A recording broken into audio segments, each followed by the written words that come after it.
Welcome back to the Nullified Take channel on YouTube, where Jake and I have got the TNT takes for you on Survivor 45, Episode 8. That's right, I'm your host, Chris. I am back. I also feel like a survivor myself, Jake. I had the nasty over the last week, finally got the COVID bug, and it kicked me out of commission for a good week there. I'm still, not at 100% energy level wise, but I'm going to try and bring it here for you all today because I really miss talking about Survivor. And I felt like people may have thought I dodged last week because I lost two players. I lost both Sifu and Caleb in the same week. Yeah, luckily for you didn't lose another this week, but yeah, man, the COVID will hit you hard. But good to have you back.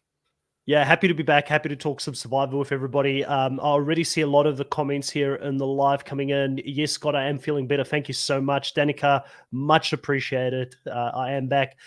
Palava Girl coming in with the pink hand wave emoji saying, guess I'm early, but glad got the notification. It's good to have you here. Erin, welcome back as well. Danica saying hello to Jake. Georgette saying, glad you're feeling better. Glad you're feeling better. Thank you so much, beloved girl. I really appreciate that. I hope you didn't miss too much work. I know you just started a new job. I actually worked from home during that time, but I'm not going to lie, it wasn't my best work. So I was probably at like 60% for like most of the week. And then when it got to the end of the day, I would just like zone out, basically. Chris is here as well. Yeah, Glad to have you here, Chris. Glad to have you. You're right on time. Gabe saying Jake looked like he was dead man walking. Thought he was talking about me for a second. I'm like, I don't look that bad, do I? Yeah, Chris comes back with COVID, and then Jake's the one that. And then I was like, hey, I'm not the one that was sick. What the heck? So let's. Kahuna should be with us any minute. He just had his computer do an update on him just as we went live, so he'll come and jump in and have a bit of a chat with us as well. I'm sure he has got a lot of different takes. He finally lost only his second person this season when Kelly went home, but someone that, Jake, I thought throughout this whole season, I thought Kelly was a potential winner. Like, she had a really good edit for a very large part of the season. Were you shocked to see her finally go here in this episode? Definitely. And I just never thought it would come like this either. Like, I thought that she would be able to like ingratiate herself very well with the Reba people and not be like such a easy alternative to Bruce, But unfortunately, as she said, and that we'll get into, he was just a ball and chain around her leg that she just couldn't get off, and she paid the price. Yeah, it was hilarious to see, like, every time she tried to walk away to have a conversation with someone, he's walking with her, reassuring her that I am your number one, we're good, and she's like, we don't need to have this conversation for the 20th time today, Bruce. Like, I need to go and make friends with other people on the island. You're cramping my style, being around me all the time. Thank you, Anunes. I really appreciate that. Scott, got to stay on top of it. I don't think I'll need it now for the next 6 months at least. I've got the natural immunity right now. Danica saying not to get too far ahead of the live, but I thought it makes it best. It's good. Yeah.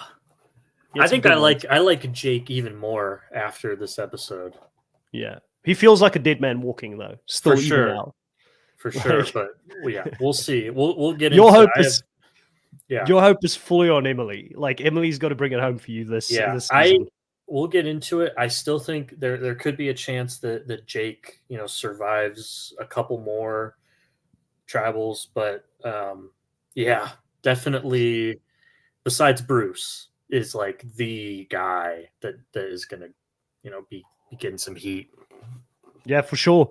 Okay, so they go back to camp after the two tribal councils, the first group getting there first. Not sure who's going to go home from the second group, but they speculate that it most likely will be Caleb. That's the person that they kind of had in sight with the previous one when he did the shot in the dark, and he saved himself at that point. And they do find out that he did go home. But this is now the point where Jake has kind of got to own up to everything, because he went rogue on the vote. So he has to talk to Mama Julie about the fact that he voted against it. What did you think of this conversation? Because Julie didn't want to have a bar of it.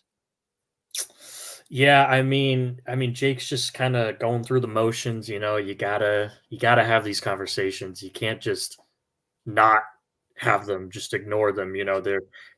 But as you can kind of imagine, Julie was not too happy to have to hear what he had to say.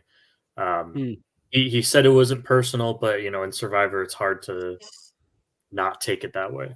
Not only was Julie not happy with him for going rogue on the vote, but even his main man, Bruce, wasn't happy, telling him that, you needed to toe the party line. You had to go in line and actually vote out the person that we wanted. And maybe this played a role a little bit in Bruce's mind when, he could have decided to play an idol on his ally in this round. He didn't end up opting to go that way. But ultimately, there is no better safety than your own safety, especially in New Survivor, where alliances count for very little sometimes. We saw it here in this episode when Bello and Reba finally started locking they had the targets on each other coming into this episode, but none so other than the Big Girl Alliance. This was the very interesting thing, Kahuna, that happened, and welcome to the live here as well. This was the very big thing for me in this episode, was seeing the Girl Alliance potentially forming and saying that the boys probably know what's up, and the boys are just having fun on the beach. They're not thinking down the lines of boys versus girls this season. What did you think of this Girl Alliance, and were you shocked not to see it sort of take shape throughout this episode? I think it makes sense when you look across at what the guys have, with an Austin, with a Bruce, very physical, dominant, potentially in the end game when it's individual challenges. It's the right move to make, or at least have it as an option and see what you can sort of work with it. With Dee and Julie, Dee, my girl, Reba, there's only two women there, right? When they go in, and Emily potentially with them, but there's three Bello strong. They're going to be outnumbered there. So it's okay to just sort of keep them there, get rid of Bruce, get rid of Jake. Then you've got Austin and Drew there for you. You can make a move, and you've got options at least. So I like that. But really, to Emily, it fell apart faster than this morning. I tried to log on. I came in, my computer reboot, started doing updates. I reboot. My camera wasn't working. I apologize. It fell apart faster than the All Girl Alliance. There's a segue for you. Well, you're here now. That's all that matters. And I was going to say, Chris here in the live section saying, I'm glad Emily didn't go with the Girl Alliance. It would have made no sense for her. It would have probably made the best sense for Bello girls at this stage, because they would have been the tightest three within that six if they did go down that road. Emily is sort of dragged into an alliance with both Dee and Julie because of Drew and Austin, but that's clearly where her allegiance is in the game right now. She even told us that in the episode as well. Chris says, and I'm usually all for the women teaming up. I'm kind of bored with the women versus men kind of thing. So when it came up, I was like, can we move on from like these types of alliances? Personally, doesn't get me very excited, but I understand where sometimes when you see someone that you've got something in common with, then that commonality is enough on a game like Survivor to bring yourself together, right? And form an alliance, at least for a couple of votes, Jake. Yeah. It kind of makes me wonder, why do you think they even showed this scene of them talking about this, given that it went absolutely nowhere? It kind of makes me think like it's going to come up again somehow. I think it may, because when Kelly went home, she was especially hurt and felt betrayed by Emily. She looked at Emily in the face and said, was it you? And Emily was like, sorry, didn't really own up to it or anything. But if Emily does go to the finals, she may get some heat coming from Kelly and maybe from the other girls, which would be unfair, because Emily wasn't even the one that was driving the alliance or the idea of it being like this all-women alliance in the game. That was Bello really trying to like push that narrative. And what was she going to have to say in that moment? She had to play along. Like, that's Survivor 101. You don't say no to alliances being handed to you on a silver platter out there. Right. So I feel like that could be the potential if we do see something coming back. Danica says Emily was smart to get ahead of that, teaming up with Drew, 100%. Scott is saying in an interview, Kelly said that the girls' alliance was unlikely to actually happen. So maybe that doesn't come back. Gabe says the girl alliance felt like it was just one-time deal to vote Bruce. In the long run, I don't think Dee and Julie wanted it. I agree. I think they were more aligned to Drew and also Austin. Drew and Austin playing a very good game at this moment because they've got all three girls really wanting to work with them in the game, and they're not being targeted. Austin probably being the biggest physical threat out there, your traditional male physical threat out on the island still, and then Drew also just seems to be socially in with everyone. So I'm feeling very comfortable that my predictions early in the season that one of those two could still win, it's still up there. Like, I would not be surprised. There's a few people that can still win the game. Like, I don't want to, this is what makes this season so good, in my opinion, is that there are so many potential winners still in the game. But we'll talk about that a bit later on. Let's talk about the return of the auction. Jake, you're a big fan of Survivor. You've watched many seasons. Apparently, not since 2015, 2016, we've seen an auction on Survivor. Did this live up to the hype? Can we point a finger at Jeff and say, Jeff, we were right, you were wrong, the auction still works? Yes. I love it. Love it. Yes. Any opportunity we as fans get to tell Jeff that he's wrong, we should take that opportunity. Yes, and let me just preface this, that it took, 8 years, since, because 2015, 8 years, for Jeff to realize, why don't we just not put advantages in the auction? It took him 8 years for him to realize. People have been saying that for a long time. People have been saying the one thing that broke it, the one thing that ruins. Once they start gaming the advantages, it was over, and it took them 8 years. Yeah, and I think I've mentioned this many times on the podcast, but I'll just say it again. You didn't even have to remove the advantage.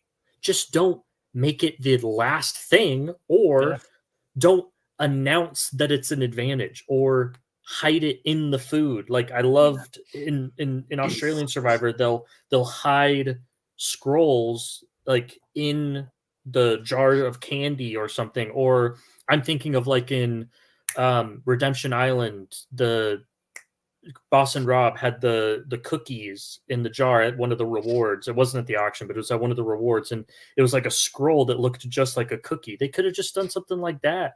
You could have still had the advantage, but I'm totally fine with them just not having an advantage. But I just don't understand how it took 8 years for them to remedy this.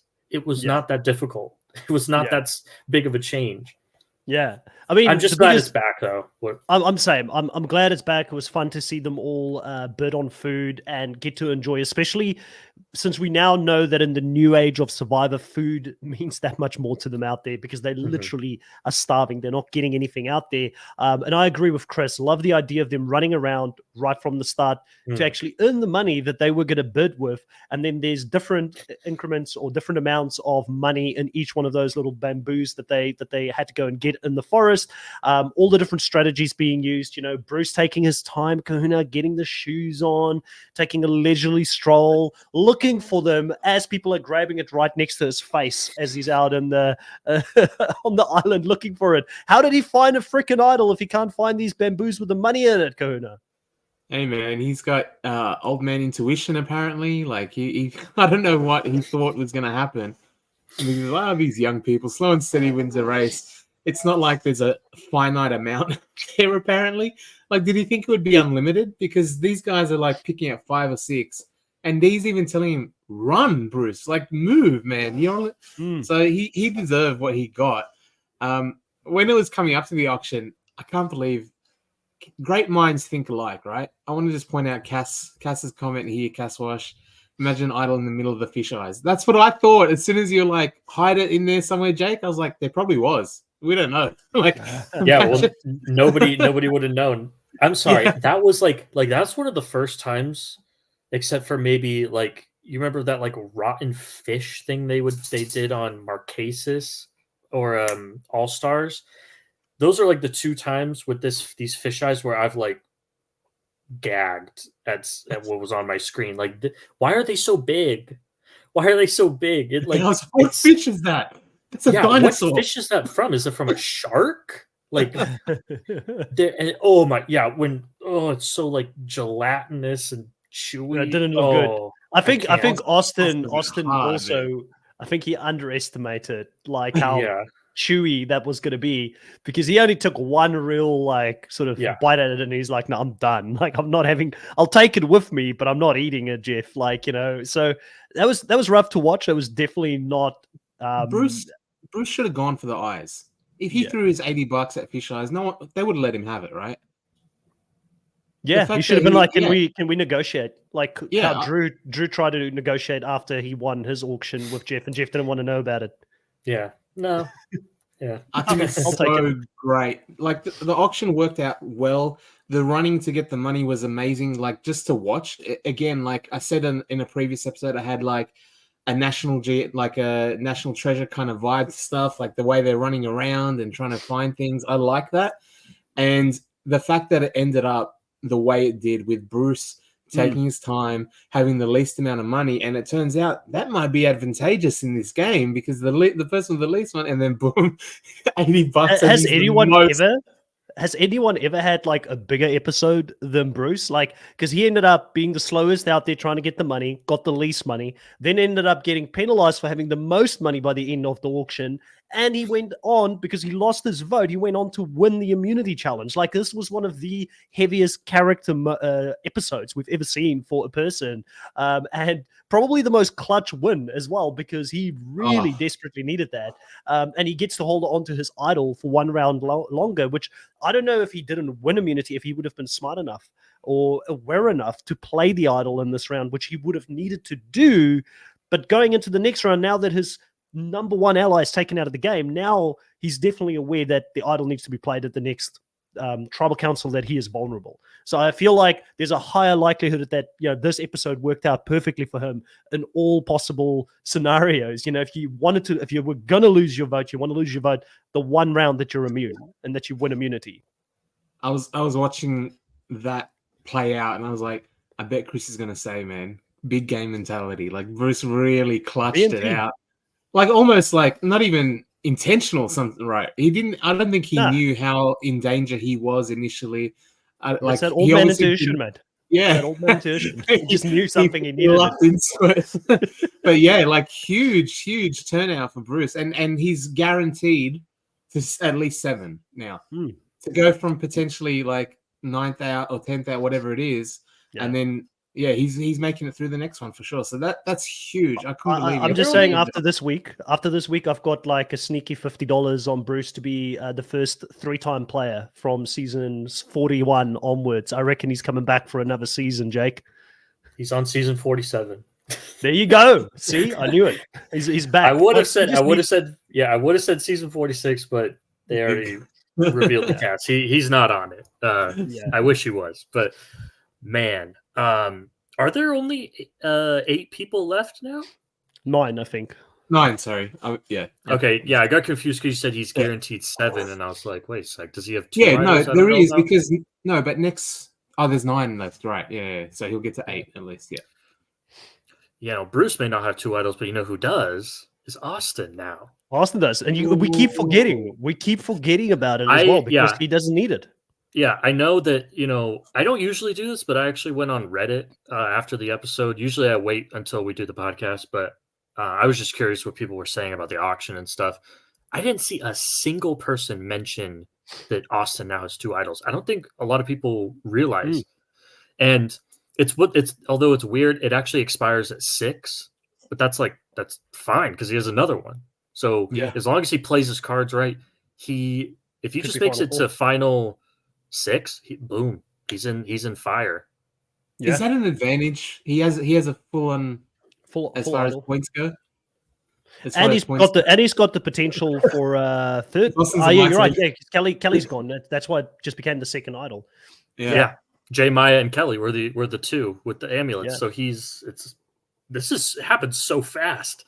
Yeah, it did happen Crazy. so fast. I didn't even, to be Yeah. honest with you, you're right. 2 idols, he's sitting pretty at this stage. Let's read a couple of comments here before we move on from the auction. Danica saying, I was so happy to see the auction. I was glad they got rid of the advantages in the auction. That eyeball, though, yep, we're not over it as of yet, Danica. Gabe is saying, it was fun to see the auction again. Cash was saying, imagine an idol in the middle of a fisheye, which is exactly what I think you brought that up earlier, Kahuna. Nunes is saying, not knowing when the auction would end after 5 added stress to those with the money left. Yeah, I've seen some people say they didn't like the fact that the person with the highest money left ended up losing their vote. I actually kind of liked it. It added an element of risk to the auction. And because there was not going to be an advantage in the auction, I feel like it needed something extra. But this probably won't work next time, because people are going to come in prepared for this, and they're going to have a strategy to the point where everybody will do the Kendra strategy. She was ahead of her time here, Queen Kendra. She ended up going in, throwing all her money on some beer and some fries, which I think was the way to go. Was even worse. That was the meta strategy. Meta. I know, it was pretzels. Wasn't even fries. Jake looked like he really wanted it though. Jake was like, "Oh, who loves pretzels?" beer. Of course, yeah. Guy from Boston is like, he's like, the beer. Oh, the food from the pub, of course. This was the crazy one for me. Like the beer from Chris, the bar. I can't relate to you and D on this one, Chris. I just can't relate to you. Like $900 on a chalky milkshake. I can see you and Mucky. And obviously Chris, and there's a few people in the world I feel like that would just burn $900 on Jockey Milk. I think that was the best item there. Like, really, I was actually disappointed in the food. There was the burger, food was quite. There was no steak. There was no lasagna. There should have been the one with it was just fries and soda. There should have been a burger. Yeah. Something. Used to be a burger. Like they're not giving. Like even Drew was strategizing. He said, "Oh, I've seen all like appetizers so far. I'm looking for." It was the chicken palm. Yeah, like all that stuff, and he got the most disappointing bowl of grandma lollies, like candy. Sorry, Americans. Yeah. Just looked like garbage. That was like pretty bad. Like it's obviously it's something, but it doesn't really. That's why Drew was like, "Can I negotiate? Like, do you have some rice back there, or like something that's nutritious?" Because I always looked at it myself. I'm not the biggest sweet tooth either, so for me, I'm like, I want food. I want protein, or I want carbs. That's what I want. Yeah. If I'm out there. It looked like the leftovers from Halloween 2 weeks ago, right? They were at the bottom of the bag when all the kids didn't want that stuff anymore. Jeff just brought it from his house. She's like, "Oh, I got this laying around." The kids didn't want this stuff. Yeah. We'll come back to the Bruce immunity one in a bit. Chris saying, I was surprised Kelly went home because I figured if she did, Austin would have a confessional about that extra idol. So I was taken by surprise. Yeah, they didn't actually bring anything back with that being mentioned sort of on it. But yeah, I had a lot of fun watching the auction play out. Very happy to see the auction back in the game. So I hope we do get to see a bit more of this in the future. We get this moment from home about Kendra. We haven't had many of them this season, Jake, because a lot of people don't like the flashback scenes. What did you think of this moment with Kendra talking about her biological dad, who she didn't know for 18 years? Obviously the strategy was to get rid of her money as quickly as she could, but if she could also sort of honor her dad by getting the beer, which her dad would have loved, she was going to go down in that direction. It felt kind of to me like it was a heartfelt moment, but it felt like, why are we getting it right now? Like, it felt out of place. Like, why are we seeing it? Is Kendra going next? Like, what's the reason for it? Exactly. She's not winning. She's not winning. She's not like, I don't think she's winning. I was like, what? No, she's not. She's not winning. As I was watching, I was like, if this were Australian Survivor, I would like immediately bet all my money she was going home that episode. Because Australian Survivor will do that. They'll like 0 confessionals for like 12 episodes, then boom, flashback, epic music, show like heartfelt story, backstory gets voted out in that episode. But maybe they were like, Kendra's got this awesome story, really touching thing with the biological father, and she's so wacky out there. We don't know when to put this in the edit. She's not giving us anywhere we can insert. Throw it in here. Yeah. She wasn't doing enough cat noises. We got beer. We can relate beer. Let's do it. All right, edit it. Beer done. Yeah, beer. My dad likes beer. That's how we tie it in. Yeah, but no, like being for real though, it was nice. was nice to see. Nice to learn a little bit more about her life. I still feel like Survivor is trying to figure out where they can insert these flashbacks from home, because a lot of people have not been enjoying them on Survivor US. I personally don't have a problem with flashbacks from home or anything like that, but I know a lot of fans don't like it. And they're like, okay, we're not going to do it all in the beginning of the season, but maybe we'll like sprinkle it in throughout the season. You'll get little bits and pieces. Fine by me. Yeah. You know who else got a flashback from home? Yam Yam, and he ended up winning that season. So you know, you never know. All the way. Kendra all the way, man. Like this might be the rise of the cat. You know. But you know who else got a flashback from home? Was Jake. Oh, you had to bring it up, and he got it a lot earlier, right? He got it a lot earlier in the season. Couple episodes ago, is when he was talking about him losing all that weight. Yeah. Yeah, there you go. So there's a few people that we're getting to know a little bit better here. But he did that, by the way, right? Leading up to this the challenge, like when it's weight based, he's like, thank God. It was pre the season, right? So I feel like he probably got slammed more than most people. It was a third of his weight coming into the season. Yeah. No, I mean, if he was like me as well, like anytime I hear weight based percentage things, I was like.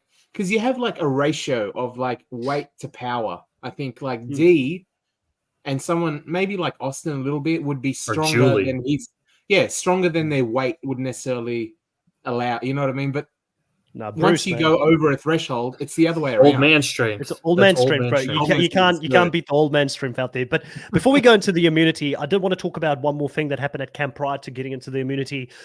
We do have at this point Emily pulling Drew aside, giving him the heads up that the Girl Alliance is forming. They're potentially going to come for them. And based on that, Drew ends up pulling Katura in, knowing that they can use the girls to get rid of Bruce. And I thought this was a great conversation between Drew, Julie, Emily, and Katura, where Drew says to Katura, like, listen, we want to work with you as a show of faith. Why don't you tell us who you want to vote for?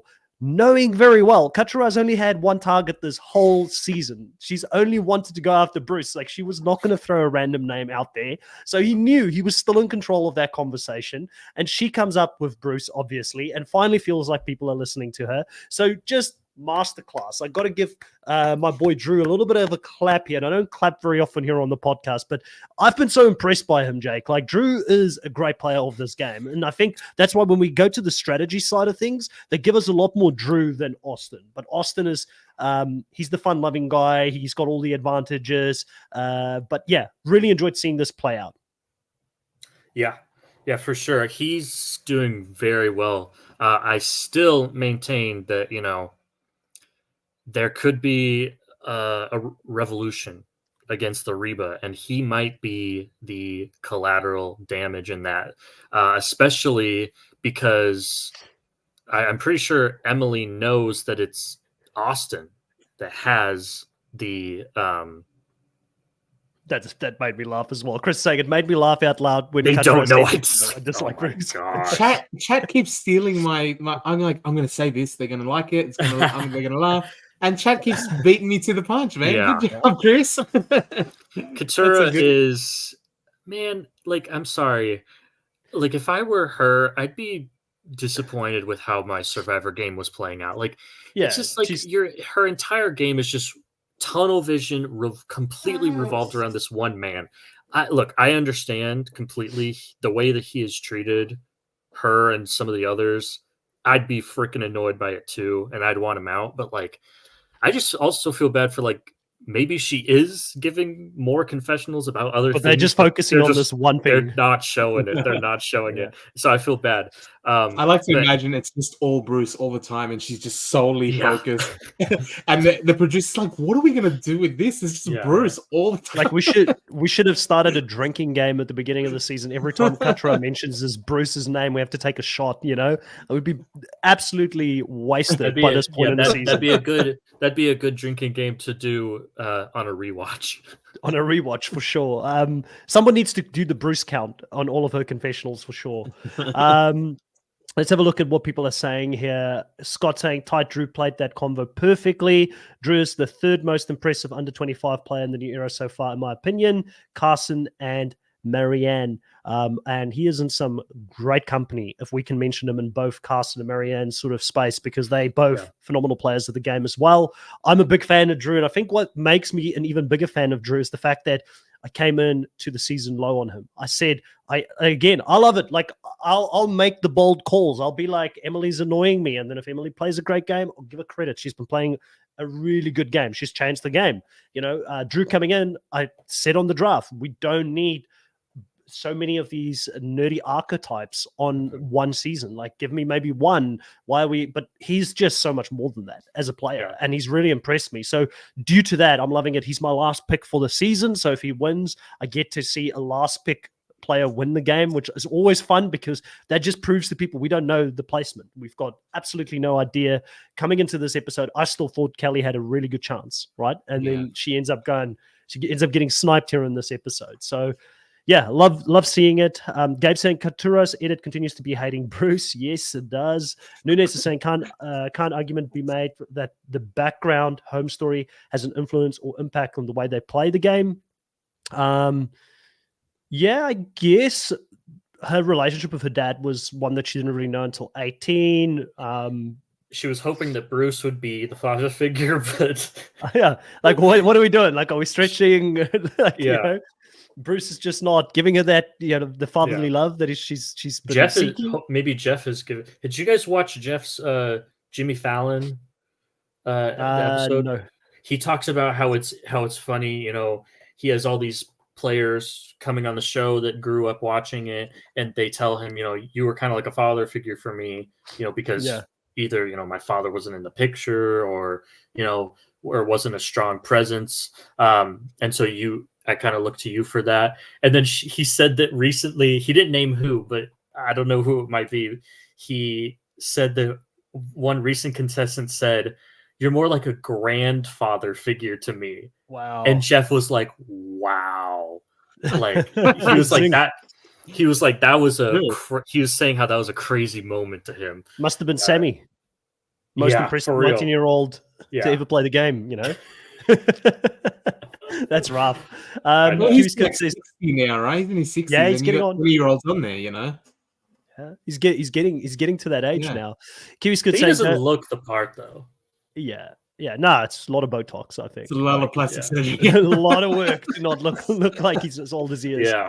Kiwi Skirt saying, don't need to know that though. What they do, the game tells me all I want to know. Why they didn't, what they did, what doesn't matter to me if it isn't because of the gameplay. Okay, yeah. So that's for the home scenes. Jay saying Drew and D could be targeted now as figureheads of the Reba Alliance and be targeted now to go home, as we see in the preview for next episode, where Emily wants to target D. I think Emily should target D. I think Emily should slowly but surely try and get Drew and Austin for herself. And obviously Austin and D is quite close to each other, so it probably will be a good move. Danica saying it would be awful if it was her in the end and she loses because Bruce votes for the other person. Not sure who we're referring to there. Katura. Katura. Oh, right. Yeah. Bruce votes for the other person. Could you imagine if Bruce is the kingmaker and in the end he's the laurel? I feel like it's how that should be. Like, I think everything would be right in the world if Bruce is the kingmaker of this season, comes back. Full circle. Crowns the new champion.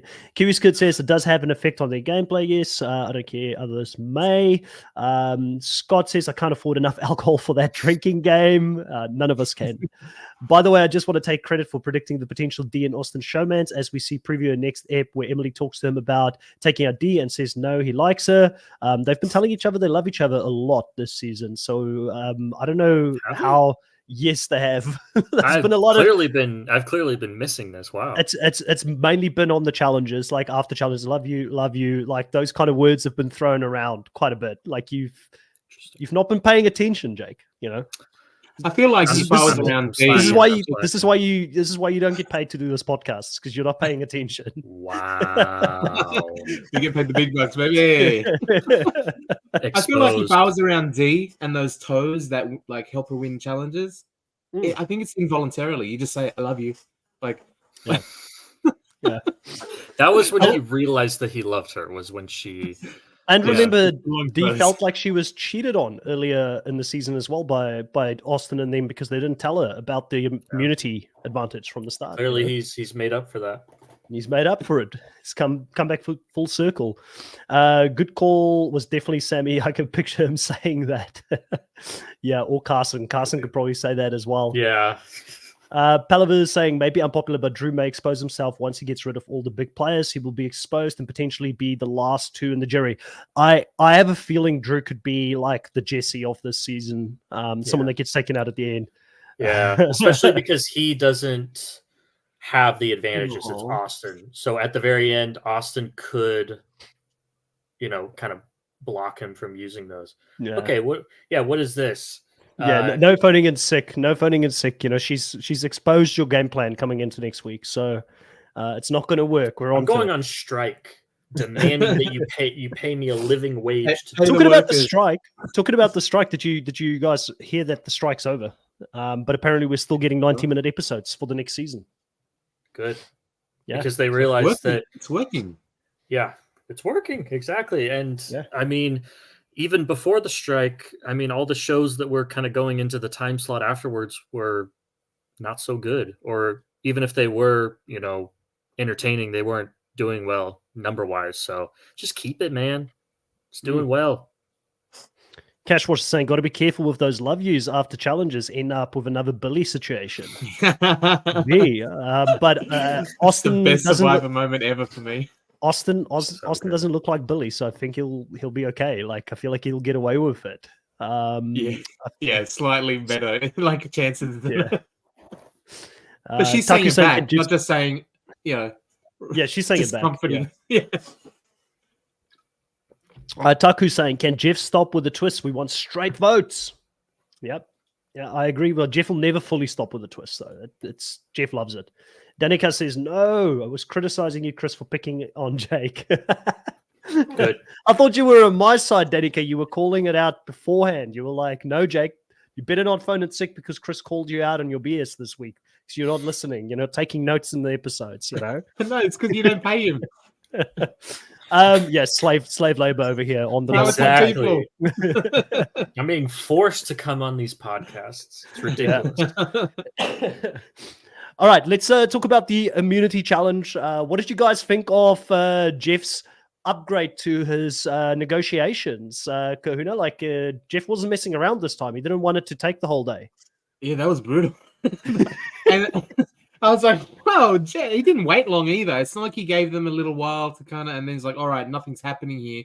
He's like, all right, let's go. Boom! Just stabbed it, like straight in the, like, I think he liked that. He was like, can I do this thing? You know what's funny? When he was saying it, like, and they were like all out there communicating and saying, oh, what are we going to do next? And Jeff's like, hey, Katura, let me just help you guys along here making a decision. Katura's like, yeah, Jeff, yes, please. And she's like all excited about it until he takes the knife out and he stabs the bag with rice. And it's like, oh, well, Jeff, why did you have to be that mean? Why did you have to be that cruel to us out here? And Drew, within a millisecond, made a decision, but it still took a bit of time for Katura to also step forward.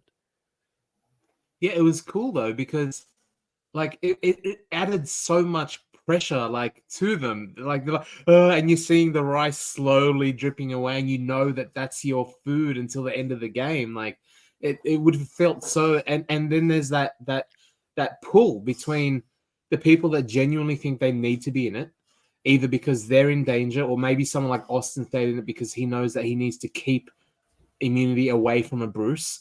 So there's like this tug between we need the food, we need someone to sacrifice versus we need the immunity or we need to protect the immunity. Either way, and I love that dichotomy.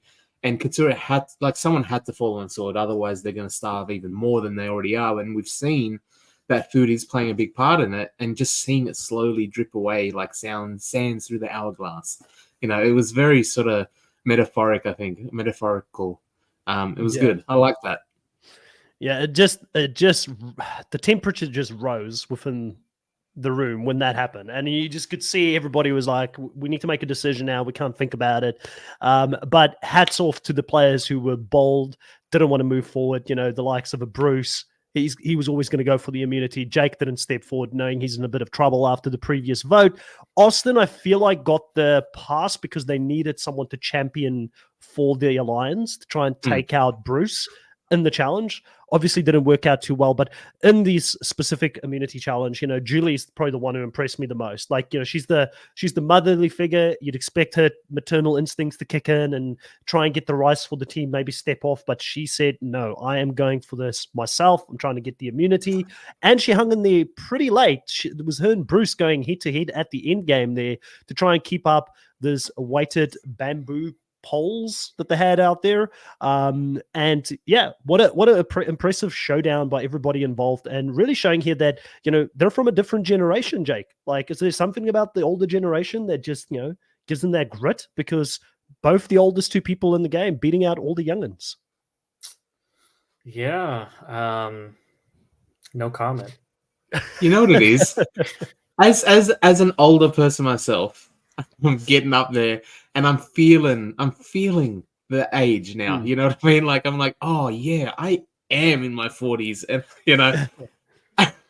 and I feel like, and I look at my kids, and one of my biggest pet peeves with my children, and they're only children, I know, I understand, I still love them, but one of my biggest pet peeves with my kids is that they have zero resilience to any uncomfortability whatsoever. Like the tiniest little things, like, I'm like, shut up. Take it off, and it's fine. Like anything that hurts the tiniest bit, oh, Dad, I hit my hand. And I just feel like that slowly over time goes away, because you just get used to life beating you down, and you get used to putting up with pain and aches in your body, and like as your body starts to deteriorate over time. Oh my God, this got such a dark turn. But I feel like you get okay with it. And Bruce and Julie, being the oldest out there, have probably put up with pains in their knees and their back hurts, and they've been out on this island putting up with that for a while. This was just another day in the life of being an old person, I think. They had that resilience. They had that old mom and old dad strength. Palava Girl says, Jeff beginning to compensate for being super soft after COVID return. Get off my lawn, JF. In full effect this episode. Love it. And Danica saying, y'all are babies. Okay, maybe not Kahuna. I didn't know you were in your 40s. I was thinking you were in your 30s. Well, thank you. That means I look good, right? Yeah, take it as a compliment. Jay says, yeah, it's that older person strength and grit. Kiwi says, just wait for your 50s. Everything starts to hurt. Crazy how well the oldies do on the show. Different breed, these two. They definitely are stuck at it, but ultimately, a lot of emotion there from Bruce when he wins this. He knew to a certain degree he probably needed to get the win, but then also a bit of talk about doing it for his kids, his daughter's favorite color being yellow, and he was standing, I think, at the yellow. I didn't fully get it. I didn't rewatch it either, but I'm assuming the specific section that he was in was yellow, and that gave him the motivation. Hit a yellow rope. There you go. So that gave him the motivation and the focus to go through and do it for the kids. He wasn't annoyed by his kids like Kahuna. His kids inspired him. Yeah. It's got to be tough being Bruce's kids if you're watching this, just seeing everybody crap on your dad every 2 seconds. I love Bruce. The kids might be like, all right, no, they live with Bruce. They love Dad. They love Dad, but they do this as well. They're like, Dad, stop dancing. What are you doing? Like, if he's cringe to us, he's like 1,000 times worse to his own children. True. Like, my kids think I'm lame, but Jake, I'm the coolest guy there is. Sure. Yeah. He found out I'm in my 40s. That's why he was like, that changed my perspective a bit. I was like, oh, okay. Jay says, yes, shout out to Mike Turner and Gabler for doing so well on the show in their 50s. Aaron saying Bruce won immunity when there was a lot of confessionals from the younger cast during the find auction money run. Scott saying, Kahuna, thanks for reminding me I just turned 65. Awesome, man. Yeah, stay in it. Jay says, love it when the person who everyone wants out wins immunity. Classic clutch immunity win. Danica saying, I'm 70s, baby. Gen Xer, so I can relate to the new aches and pains that to be creeping in, but I still think I'm in my 30s, and that's what counts mentally. Where are you at? Kiwi Skirt saying yes to Jay. Jay saying, yo, we really missed out on Bruce being on Tika, and 44 Tika would have been even more TV gold with him and Carolyn butting heads. I think him and Carolyn would have annoyed the hell. Like, Carolyn would have annoyed the I don't know. Bruce seems to like get along with everybody. I feel like maybe they would have been more annoyed by him.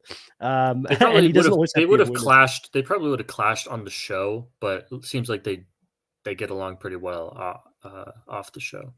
I think Bruce will get along with all of this cast as well afterwards. I'm pretty Like, sure I he think already they'll- does. It's just that Yeah. you know, in the game, he can just be a bit. Katra is probably like one of his kids now, to be honest. She's like probably hanging out with Hopefully. him, coming over. Well, actually, I don't know about that. I don't know about that because there was a couple episodes ago, Katura. I was surprised that she did this because usually it seems like kind of a no-no to do this, like while the season is still airing. But she kind of came out and said, like, "Hey, people have been messaging me about like why I won't shut up about Bruce," and she's like, "Here's why." And she basically was like, kind of like trashing him, saying like, he treated me like a child, he disrespected me, you know, and it seemed like he was doing this specifically worse to me than to others. So I actually don't know about Katura. Probably with the others like Kelly, but Katura kind of seems like there's Actual bad Bruce blood. has got to do a bit more work to get in her good graces. I like that idea, Danica. I feel like we've got enough good cast sort of members that have played the game now to do a full All-Star season without even going back prior to season 40.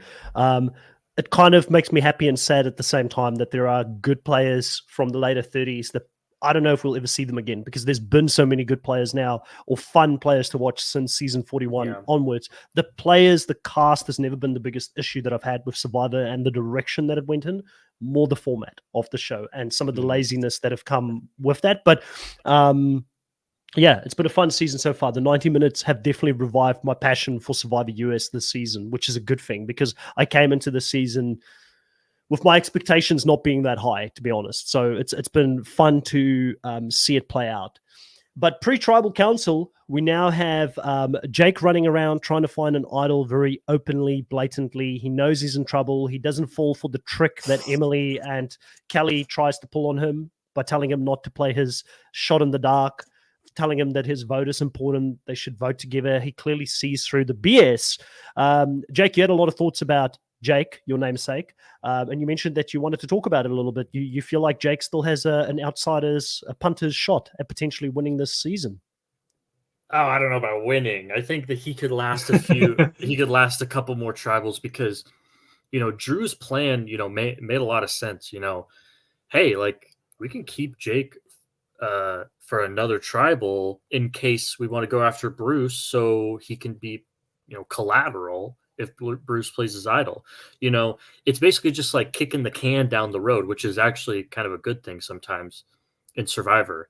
But I still think that, you know, it could happen as early as next episode where there's sort of a dynamic shift in kind of swiping the power away from Reba and Drew. You know, maybe Katura and Kendra can make some sort of compelling argument that, you know, hey, Drew's running the show, you know, he needs to get taken out. And so that could buy Jake, you know, maybe they made a mistake by letting him, and he just seems to be really scrappy, just very like.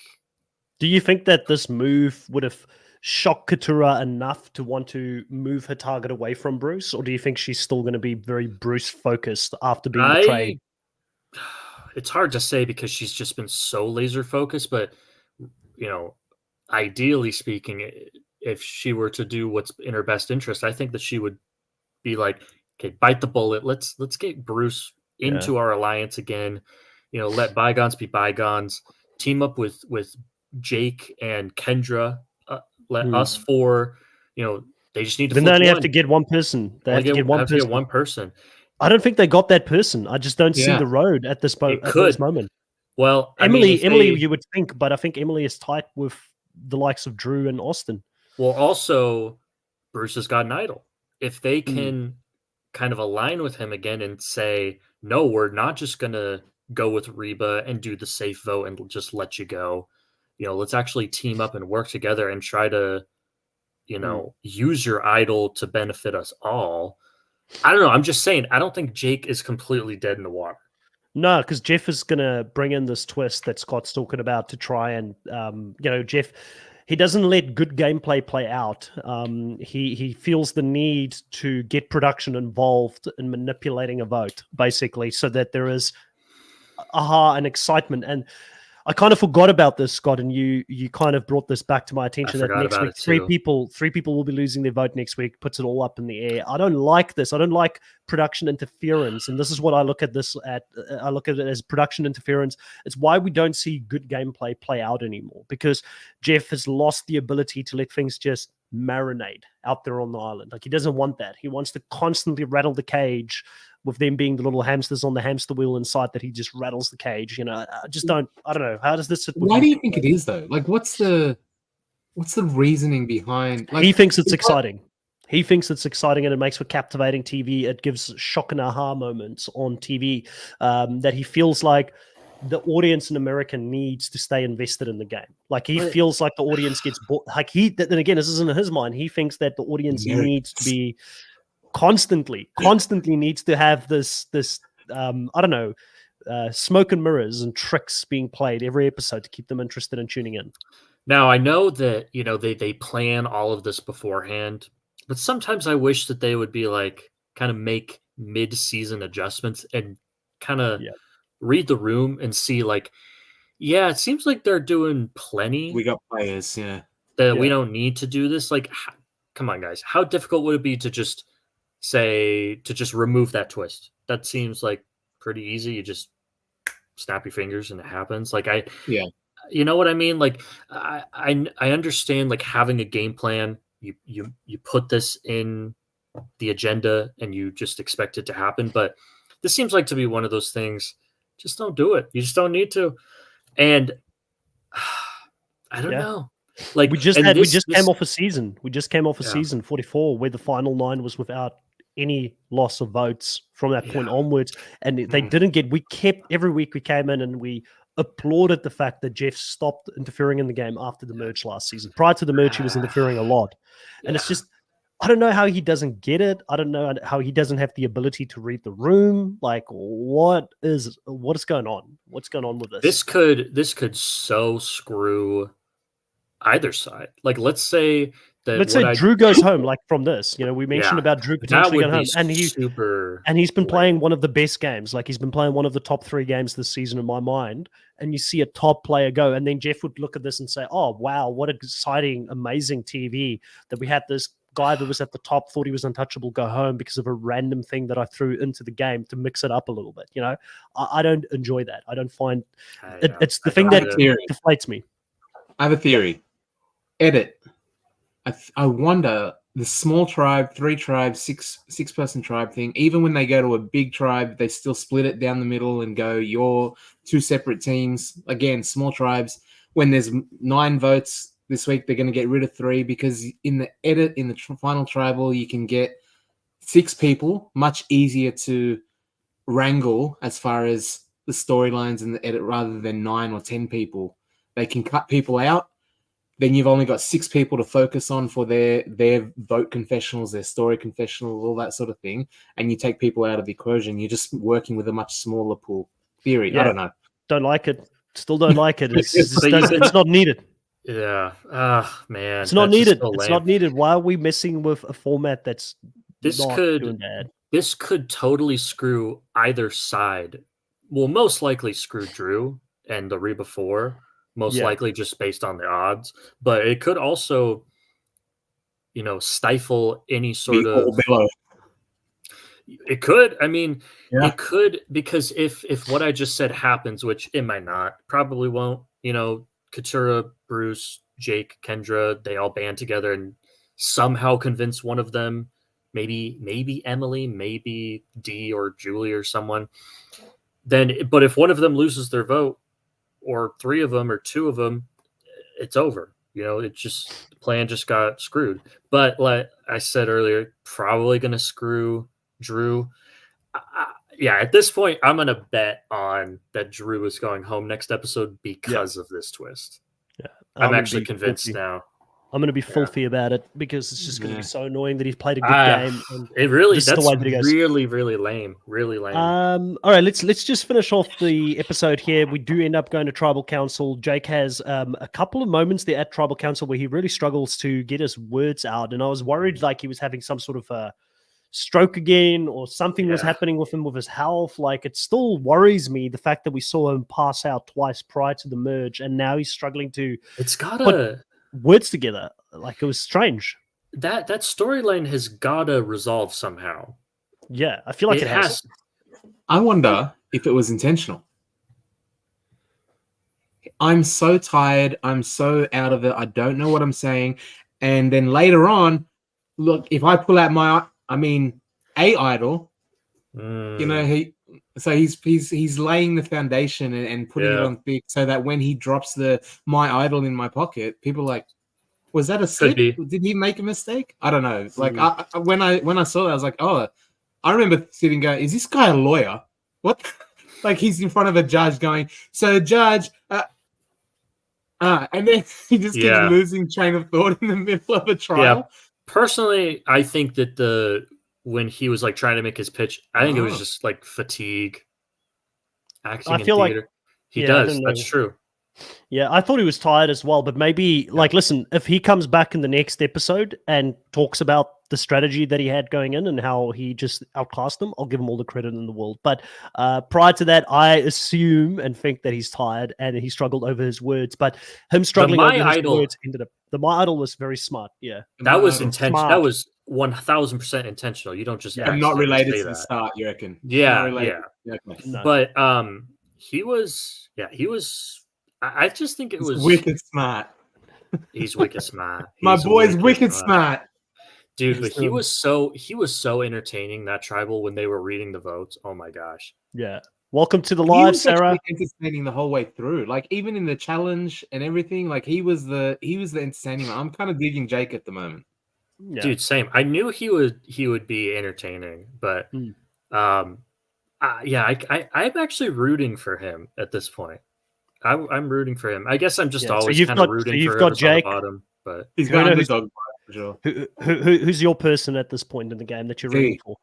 D. Right, not Austin. I love D. I love you.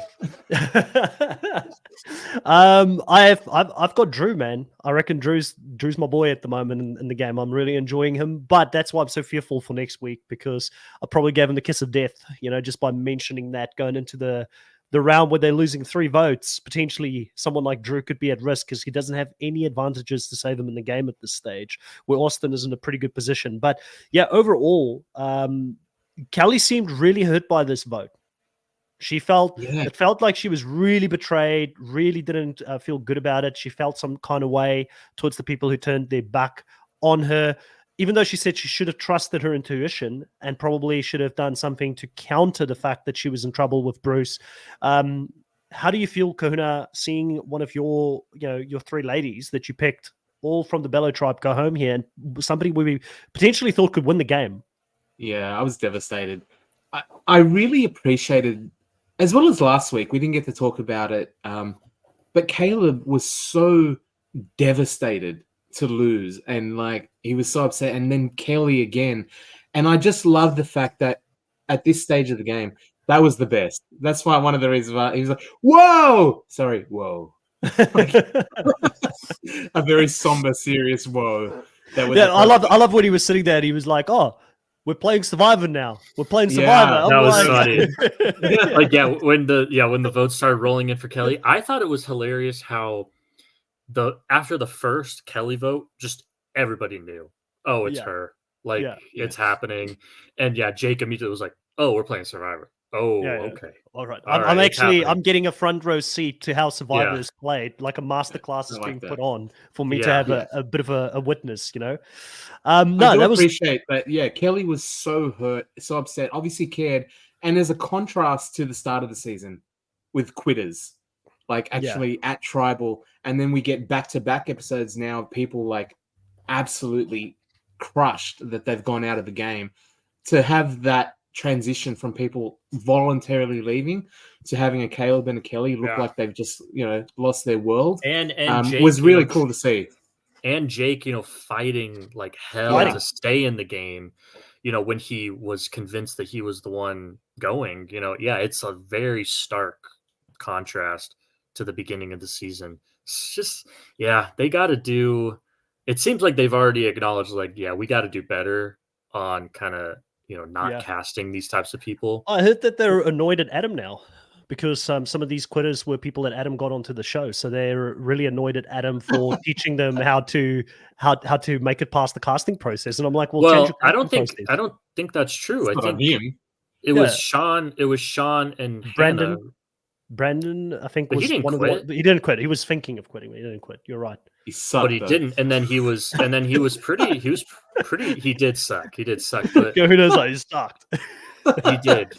I did. I mean, there's Brutal. no denying he did. But one thing that I think is very weird about this whole thing about Adam is I don't think they understand what Adam is doing. What Adam is doing is he's trying to help people. They should hire Adam. This the guy's broken your system. Instead of this is the problem that I have with you Jeff. hired the hacker, right? Yeah, this is the problem I have with Jeff. We had someone in the live, and I don't remember who mentioned it earlier, so apologies, but you know who you are. Ask, does Jeff watch? Do you think Jeff watches Australian Survivor? No, he doesn't. Jeff does not care about anything outside of his own take, his own opinion, what he wants to do, and his very closed circle when it comes to Survivor, right? But if you're a true student of TV or whatever your field is, you're always learning. You could be Jeff Probst is one of the pioneers, and we will always respect him for that. We'll always respect the fact that he started this thing. Doesn't mean that you can't learn new tricks. You can always teach an old dog new tricks. So if someone is coming into the game and doing it better than you, watch, learn, ask yourself, what is it that they're doing differently that we can incorporate? You don't have to copy and paste the whole thing, but there's stuff there that you could learn and you could implement into the Survivor US show. Similar to Adam Klein, if he is breaking the system and he's getting people onto the show because he knows what they're looking for and they're that predictable, like how Carson was able to copy all the puzzles, or Matthew last season had backyard obstacle courses built because they don't constantly innovate and stay on top of the game. Instead of hating on those people, give them credit, bring them on board. I think Adam should, I've said it a long time ago, Adam should be a part of Survivor already, just because he's got the mindset for it. He'll be a great advisor to the casting team on who to cast. He could be a great advisor to the team who wants to bring the twists in about what type of twists they can bring in, how balanced the twists are, how unbalanced they are. I think that they're just not tapping into the wealth of knowledge that they have there. And just because he used to be the student doesn't mean he can't become the master. He's gone through the game twice and he's clearly got something, right, Jake? So I'm annoyed by it as well. This is probably the thing that got me the most heated. Well, what annoys me is how Jeff is clearly just not understanding what Adam does. What Adam does is he helps people. He doesn't say, okay, so when you get to casting, you need to say this, this, this, and this, and you'll get on the show. Boom. No, what he does is he learns, he interviews you basically, and kind of learns about you and watches your audition video and helps you frame your story in the best way possible to be as appealing to casting as possible. It has nothing to do with the physicality of the game. It's all story and making yourself interesting to casting, to want to cast you. It doesn't have anything to do with oh, I want to quit. I'm probably not going to do very well out there. Can you help me make it look like I would do good on the show? It's not like that. And I like both Brando and Caleb. That's 2 out of 3 that were very solid from this season that made it on. Well, and again, I'll go to bat for Brandon as a character. Yeah. Every day of the week. As a player. Brandon should have applied for Big Brother, not Survivor. Big Brother, he would have been fine, sitting in a house, not out in the elements.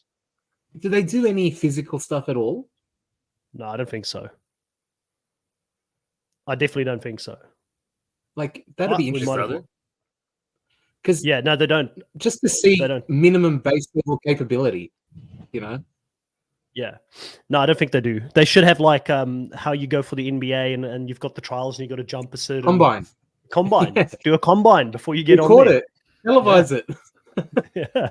Yeah, well, you probably put it up as extra content on Paramount Plus, and people will watch it. You know, people want to watch anything extra if they could. You know, it's like almost like back in the day. You know how they had like with American Idol, they had the auditions and things. Why don't we see auditions on Paramount Plus, like how they go through the audition process? So you already get behind your favorites. By the time they hit the season, you're like, I just went through this whole journey with Caleb through the audition process. I saw him try out, do all these different That's things. how I got on TV, man. Australian Yeah. Idol bad singers. That's how I was on TV. Oh, were you a singer on Australian Idol? No ways. Your claim to fame. You got to send me. You have to send me. I didn't make much of the edit. I got like one of those. What did you 1 sing? second, I don't care. I'll watch for 3 seconds of. I can't find it. It was a long time ago. It was a long time ago. It was like season 2 of Australian Idol. Season 2 of Australian Idol, early 2000s. The one after was what was the Sebastian? The guy won. I was after Sebastian. I was after guy Sebastian. Yeah. No, I got to. I didn't go. I'm not a singer at all. I know I can't sing. I went to support my girlfriend at the time. And because I looked the way I looked at I was completely bald. I had a giant labret spike in my chin, and I had the big gauge earrings, and I looked like a character. And I sang a song that gave them some editing capabilities there. So yeah, that's crazy. It's crazy. You would never see me on a singing competition, but hey, you know, I've always used to think that I can't sing. Dance. I'm telling you, I can't sing. I would have loved to like go out and get some dance moves going, you know, and see if that was my first real insight into reality TV, and I remember being so devastated by the veil being pulled up because we had people and like you know how they do that thing where there's bad singers and they do the sad thing and they get upset. I went through 3 stages before even getting on camera with the judges. So the whole way through, they're going, wow, you've really got something. I think I want to put you through the next stage. And then there's something about you. They don't say you're good. They go, there's really something I want to see get to the camera stage. Okay, cool. You can come back. Here's your special pass. And then you've got all these people that are horrible singers going, oh, I think I've got something here. And they'll come up to me and go, can I sing for you? And I'm like, oh, you're bad. Like, and it was just like completely seeing the way stuff works and having to repeat your confessionals and like, can you say that again for us? But like do it this way or whatever. Like it was an interesting process. Yeah. Danica wants to see it now, so you might have to. I can't find it. It's gone. Yeah. I was literally on TV. Conveniently can't find it. I'll tell you what song I did. I did I Got You by James Brown, the one that basically I Feel Good. So I got the judges to sing along. Yeah. Yeah. So the only bit they got on TV was when I went. All right, let's have a look at the. I need to find that clip. I need to. I'm going to spend the rest of the day trying to find that. All right, we've got Kelly out. Finally, you're losing your second player, Kahuna, of the season. You still have 4 players out of the 6 that you started with. I am now down to 3 players as of last week because I lost 2 players there. So, Jake is sitting still. He's hanging in there by a thread. Jake and Emily Flippin. The numbers are turning in my favor slightly. Slowly but surely. Slowly but surely. But let's have a look at the points because the points is what really matters, Jake. No. So you still are lagging behind by quite a bit. There's more than 100 and about 160 points between you and first place at this stage, Jake. You're sitting at 152 in total. You've got Jake, who is sitting at 39 points, your second highest point getter so far, and then Emily sitting at 50 points, your highest point getter so far. But none of your players are in the top 3 overall for the draft. Then in second place and closing the gap on me is Kahuna, now sitting at 296 points towards my 319 points still in the game at this stage. So it has become close. The person who is carrying the torch for Team Kahuna is Austin, who is also the second highest overall point getter for the season so far. He's sitting at 63 You got points. that second idol play, baby. Second idol. Yep. And then he's got, so if he plays his 2 idols correctly, you might kill me with that. And then D is second at the moment at 58 points within your team, followed by Katara at 52 and then Kendra at 44. But I've got the MVP of the season so far, the player that's got the most points, Drew, at 72 points. He is clear out in Man. front. Second place for me is Bruce at 57, and then Julie is sitting at 52 points within my team at this stage. So overall, it's been a solid performance by Team Chris. Caleb, losing him last week definitely did hurt, because he is actually, if he was still in the game, he still has the second highest points at 69 points actually. So he was someone that just killed it for me throughout the season. But that is the updated points. Kahuna, how do you feel going into the final 9 round here with the numbers advantage? I mean, your team still looks strong, so I don't know if I can catch, because Bruce has got an idol. Maybe if it does come against Drew next week, that's going to be great for me. But I'm okay. I think I'm catching at the right time. I'm peaking towards the end of the season. I'm hoping. We'll see what happens next week, because that could derail everything for me. I agree. I think that if Drew goes next, I'm in trouble. I'm hoping for. I feel your team, Kahuna, is actually pretty solid. Like Katara, she doesn't have, like, I guess it's her and Bruce are going up against each other, and that could still blow up in her face. Kendra, if she loses her cool because of the fact that she lost Kelly, maybe. But I feel very confident that Austin and Dee, both of them are very good shots at winning the game at this stage. So those are 2 solid players. My hopes on Drew. Julie would be a left field winner, like that we didn't see coming, but she's had enough screen time, I feel like, to still win the game, even though it would be a WTF win coming from the side. And then Bruce, I just don't see him winning. Like, he's just got too many people against him. But as the longer Bruce is in the game, the better for me, because I feel like he's also peaking at the right time. Content right now, like he's getting a lot of content coming his way. Next week is going to be dealing with the fallout of Kelly being voted out of the game, so that could bring more points my way as well. But Jake, how do you feel about your team? You've still got for what's this now, the second or the third week in a row, you've got Jake and Emily still carrying the torch for you. They're hanging in there, mate. Yeah, I feel really good about Emily. I'm really glad to have her on my team. Jake, as I mentioned earlier, there's still some hope, but he could be the next one gone. You know, if the whole losing 3 people will lose their votes, if it, falls in the right way for Drew, they might just take him out, try to flush Bruce's idol. So I think there's a wide range of outcomes that could go on for Drew me. still has safety without power, right? He does, yeah. He can walk away. Like, if he notices anything, he can walk away. Drew had safety without power. I think it was until final. There was was final 11 or something. Like, I think it's it already might have voided. expired. Gone. Yeah. Oh, okay. Yeah. Interesting times ahead. Yeah, so I'm not too sure, but while we're on the subject of Emily, once again, hats off to her. She's playing a phenomenal game. Started off very bad, has found her way into that Reba alliance, and I think, she's going to be used, or Austin and Drew wants to use her as the tool between them and Julie and Dee at some stage. Like, you'd have to imagine. But the conversation between Austin and Emily next week, with Emily sort of pointing out that you can't beat Dee at the end, that's going to be interesting to see how that plays out. If it's going to blow up in Emily's face, or if she's going to be able to wedge that gap between Austin and Dee and get Dee voted out. Like, I'm not sure. I feel like because we've seen it play out on the next on, it's probably not going to happen, and Dee will be safe. But at least we know that she's thinking down that direction. But yeah, very, very good gameplay so far by her. She's only gotten better and better as the game continued on, basically, as she found her footing. I think the problem with Emily was, when she started, she was playing a merged game day one. Now the rest of the game has caught up to her, and they're at the pace that she started at, basically, I feel like, within the game. So she was ready to play that game at the start, but her weakness was trying to first bond with people in the beginning of the game.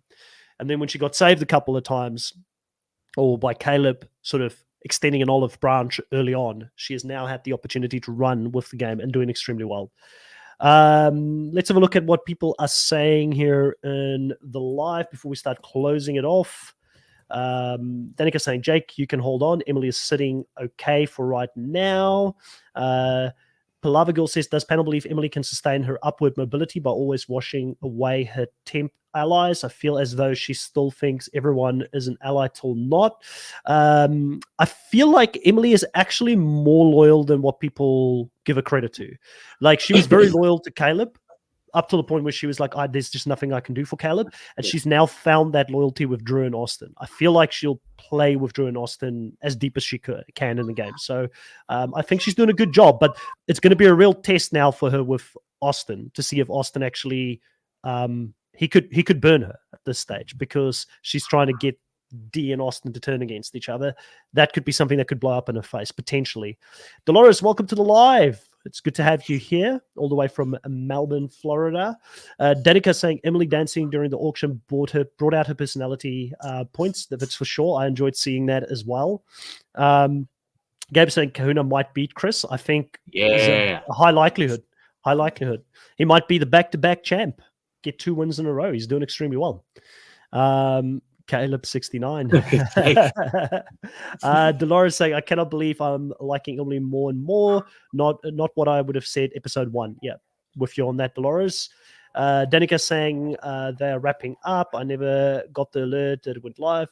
Yeah, I don't know how the alerts work. But we're normally the same time every week. I think it might have been daylight savings on the US, which would have changed the time to an hour earlier. I'm not too sure. Gabe saying Bruce best bet is being dragged to the end like Philip. It's an interesting comparison. Would you say, Jake, that Bruce is a better player than Philip, or that Philip is a better player than Bruce? Are they even the same player? Bruce is better. I think so as well. Yeah. Yeah. Because he at least had like allies at the beginning that were like actually loyal to him, and that liked him. Philip, it's a hard comparison to make. But also I do think that Bruce, it's a very high likelihood that Bruce is, if he's not taken out, he could get dragged to the end as a GOAT. One thing they do have is they both have that complete lack of self-awareness of how cringe they come across to other people. Just no awareness of how this impression looks to fit. Like they're just rubbing everyone the wrong way. I feel like Bruce is a little bit more aware than Philip. When things are turning against them and that, I feel like there's a little bit more awareness there. Not like country, like it's not like a massive difference, but definitely there is a little bit of a difference. Yeah. Dolores is saying D is holding strong. Not sure how her life cycle is though, but I'm rooting for my Cuban sister. I think she's doing pretty well at this point. Chris is saying no safety without power expired. Yep, that is true. Danica is asking, will there be upcoming lives posted? I've seen them not listed in the last couple of days. It's due to me being sick. I haven't put up any lives because I wasn't sure what lives I was going to be able to do this week. I ended up not doing Amazing Race last night because I still wasn't feeling up to it. And I'm glad that we got the Survivor live done. At this stage, we're basically doing Amazing Race and Survivor live, with the challenge normally being pre-recorded. We couldn't pre-record it this week because I was still feeling unwell at the time. So I'm going to lock in a time to record or go live with Kahuna after this live. So keep an eye on it in the next couple of hours. You'll either see something going up live. It's a bit of an ad hoc one this weekend for the challenge. Chris is saying it expires at 10, I believe. Gabe's saying Chris team only possible winner is Drew. I agree. I think Drew's the most likely. Danica saying, when is the challenge live going to be? Not too sure. We're going to lock something in at some stage. And not too sure if it's live either. It might be pre-recorded, depending on what sort of availability both myself and Kahuna have. Dolores saying, good question, Danica. Gabe, Julie would be WTF win. Chris saying Bruce and Philip are nothing alike. There's some similarities. I think there are similarities with the goofiness, but I feel like Philip is way more out there. And I like both for very different reasons. Like I'm a big Philip fan. Like I love the chaos that Philip brings into the game, to be honest with you. And Bruce is funny, but Bruce has also got a more serious side to him compared to Philip. Like with Philip, I feel like never switches off. You mean Philip never had a serious side? He was a federal agent. He took everything seriously. Yeah, I don't know. He takes his job very seriously. Yeah. Was it serious or was it joking? I don't know. Like, you still don't know with Philip, eh? Yeah. Chris, I need the Amazing Race live for next week so I can properly call you out for your Nullified Take. Listen, people just don't like a strong woman, Chris. That's all I'm going to say. That's going to set Chris off for sure. Danica saying, go live with challenge. I have so much to say. And Chris saying, Bruce is goofy, Philip is delusional. Yeah, there we go. I Yeah. think that sort of sums it up pretty well. Good. Yeah. Yeah. Yeah. Okay. We all agreed. That's it here for this week on the live for Survivor. Thank you so much, everybody, for jumping in. If you're new to the channel, please consider subscribing, hitting the like button, putting the notification bell on so you can be informed the next time that we go live. We will be back next week to talk about all of the action. There will be Survivor UK content that's going to get dropped in the next couple of hours as well. And also the challenge, which I'm going to try and go, just keep an eye on the channel over the next 2 or 3 hours. We'll have something up in regards to when we either go live or pre-record. All right. That is it. Any final thoughts, Kahuna, Jake? No, All right. after missing last week, great episode. Yeah. Good to be back with you boys. Good to be back. Same Grab here. your talk, everybody. Head back to camp. We'll catch you guys next week. Bye.